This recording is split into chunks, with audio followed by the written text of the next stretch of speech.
at the Girl Scout camp outside Coeur d'Alene, Idaho, and they have a group of survival instructors that come and teach a basic survival class to the women at the women's weekend. And so I just happened to say to one of the guys, I said, hey, you know, my dad was a survival instructor back in the 60s. And he's like, oh, those were the real guys.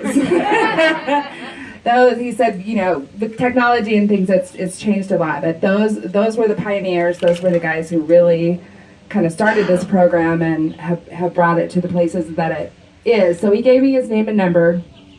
When Dad came last fall, I contacted him, didn't hear back from him for a while. And then I reached out again, and he texted me back, and he said, hey, why don't you bring your dad out? We're starting a heritage room out at the Air Force Base at outside of Spokane there. Fairchild Air Force Base. He said, we have this heritage room. We'd love for your dad to see it. We'd love to talk to your dad. And then I can take you around and kind of show you some of the stuff we've got going on. So I took a Friday off from work, and Dad and I went out and met Robert. And he met us at the front gate, piled us in his pickup, started driving us around the Air Force Base, telling us what all the buildings were and all the different things. Took us to several. They had a couple different classes and training. He took us so we could stand and kind of watch some of the training that was going on. And then he took us and showed us kind of all the other areas where they do training. There wasn't anything going on that day, but Dad was able to see that.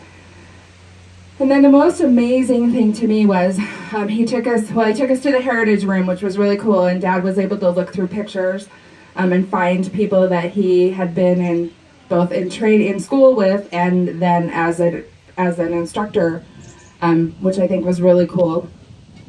But the most amazing thing to me was he then took us to basically the survival instructor kind of command area where all the top dogs are, and was able to introduce us to like the commander at the base. And it blew me away, the respect that they showed to Dad as one of those original instructors. And they all wanted to talk to him. They all wanted to shake his hand.